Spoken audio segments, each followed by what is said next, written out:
ng mga mangingisda na pumapalaot sa West Philippine Sea gawing bahagi ng Ilocos Sur,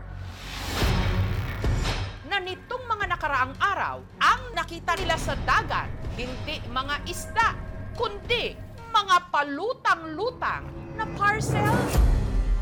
Sobrang takarami na nang galing.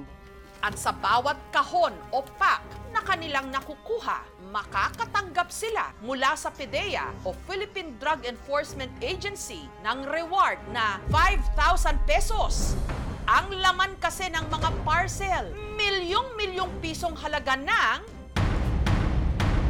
Di namin akalain na ganyan ang laman. Sinabi nila na ganyan ang shabu. shabu. Mas tunay tikidtot ko, sir. Saan nanggaling ang mga ito? Baka lang galing China. Chinese kasi po yung nakalagay na pangalan. At bakit ang mga ito nagpapalutang-lutang lang sa dagat?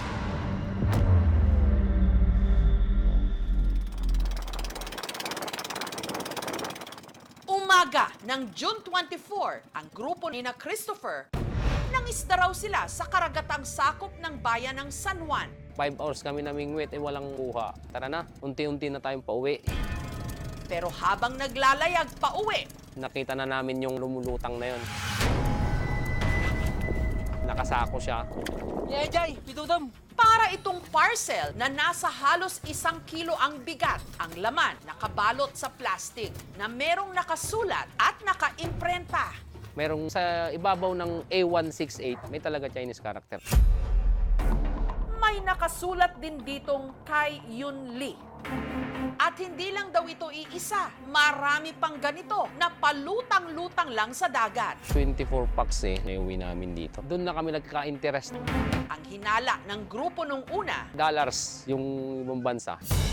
pero nung silipin nila ang laman, Nagulat kami, puti na yung lumabas. Kala talaga namin yung sabon sa CR, ang sama ng amoy, maasim-asim na di mo na maintindihan. Kinakabahan na kami, pumapasok na sa isip namin na droga kaya yan.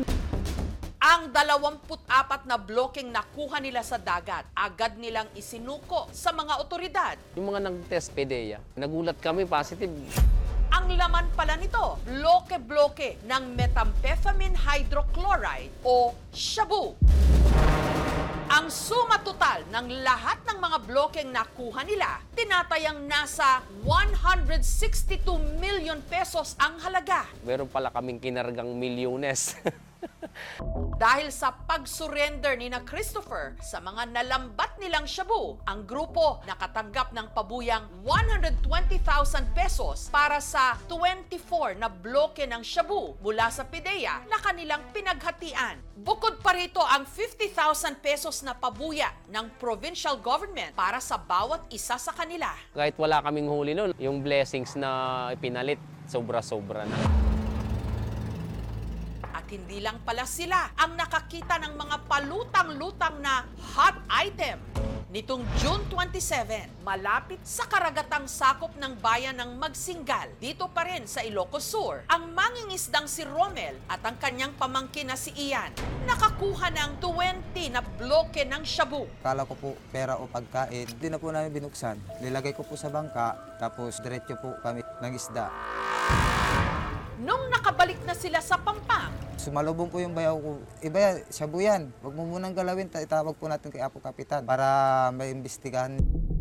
ang 20 na bloke ng shabu na nakuha ni na Romel, nagkakahalaga ng 137 million pesos. At nung isinuko nila ang mga ito sa otoridad, si Romel nakatanggap ng kabuuang pabuya ng 100,000 pesos. Sobrang laking bagay na po yan. Plano ko rin po magpatayo ng sarili kong bahay. Pero kung sina Christopher at Romel agad isinuko ang milyon-milyong pisong halaga ng shabu na kanilang nakita, ang mangingisdang si Edgardo, aminadong nasilaw siya rito. Ang halaga kasi ng 18 na bloke ng shabu na natagpuan din niya sa dagat, tinatayang nasa 121 million pesos. Mahirap lang kami. Yung una kong naisip talagang itago ko at pagkatapos ibibinta ko. Pagkatapos, kapag may binta ko to, yayaman ako. June 27, 1996 nung nakuha niya ang bloke-bloke ng shabu habang nangingisda sa karagatan ng Santa Maria. Ang duda ko, basura lang yon, kaya hindi ko pinapansin. Hanggang napansin din niya ang mga naka-imprenta na Chinese characters sa balot nito. Hindi ko naman mabasa. Akala ko mga noodles yun galing sa China. At nung kanya itong binuksan, Bakit puti? Hindi naman yelo ang kulay. Na-shock na. Shabu na kaagad ang nano ko. Kung una kong naisip talagang itago ko at pagkatapos ibibinta ko. pero napag-isip-isip daw niya. Kapag i-interviewin nila ako kung saan gagaling ng mga pera ko, anong sasabihin ko? Nandun lang ako sa laot, naghahanap buhay. Kaya si Edgardo, Pagbalik ko na dito, isinurinder ko na lahat. solo niyang natanggap ang reward na 140,000 pesos. Relax na ako na naisurrender yan para wala na akong kinakatakutan. Ayon sa pinakahuling tala ng mga otoridad, may 14 na magkakahiwalay na insidenteng may nakitang bloke ng shabu mula sa 7 bayan ng probinsya. Suma total, 91 na bloke na ng shabu ang nasa kanilang pangangalaga ngayon na ang halaga umaabot ng mahigit kalahating bilyong piso. Ang tanong, saan nagmula ang mga ito? Baka lang galing China po. Chinese kasi po yung nakalagay na pangalan. Sa barko siguro yung itinapon na sa dagat. Nababahala kami kasi bakit nandito sa dagat natin.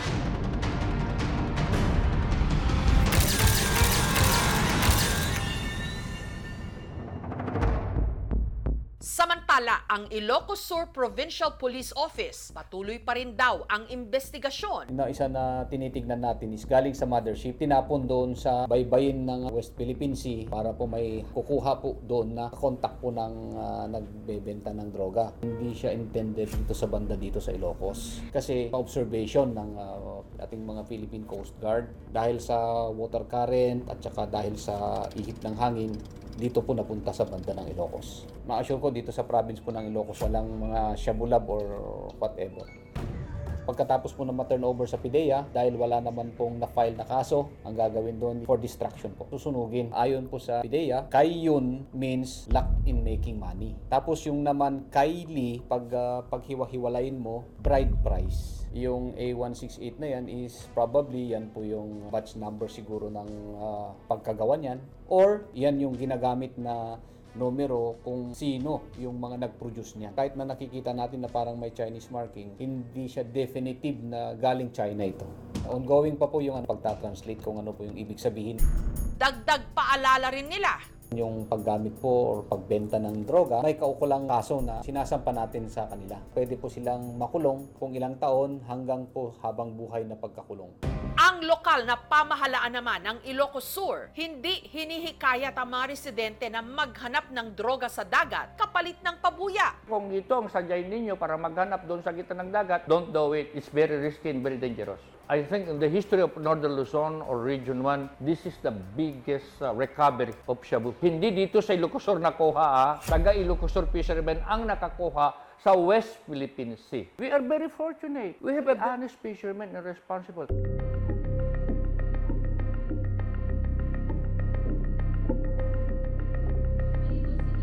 Samantala, nito namang Miyerkules, pinatawag ang iba pang mga mangingisdang nag-surrender ng na-recover nilang shabu para formal na bigyan ng pabuya. Hindi siya sikreto na yung main source ng drugs na pumapasok sa Pilipinas, katulad ng synthetic drugs like shabu, ay directly or indirectly konektado sa mainland China. Usually, galing yan sa mga triads. Pero syempre, hindi mo naman yan mapapatunayan dahil lamang sa mga Chinese letters dun sa mga droga na nahuli. From July 1 of 2022 and ending May 31, 2024. PIDEA and other law enforcement agencies conducted a total of 71,591 anti-illegal drug operations. Ang resulta niyan is the arrest of about 97,445 drug personalities, of which 6,413 are high-value targets. When one uses shabu, naa-alter yung brain activity na yan at nagkakaroon ng excessive secretion of dopamine. Nagkakaroon ng disturbance in perception, in orientation, even in judgment. Naapektuhan yung liver, yung kidney, yung brain, yung heart. Walang magandang epekto ang paggamit ng illegal na droga. Hindi pa man malinaw kung saan talaga eksaktong nagmula ang mga bloke-bloke ng shabu na na-recover sa karagatan ng Ilocos Sur. Umaasa ang mga otoridad na matapos ang kanilang masusing investigasyon, lulutang at lulutang din ang katotohanan. Thank you for watching, mga kapuso. Kung nagustuhan niyo po ang videong ito, subscribe na sa GMA Public Affairs YouTube channel. And don't forget to hit the bell button for our latest updates.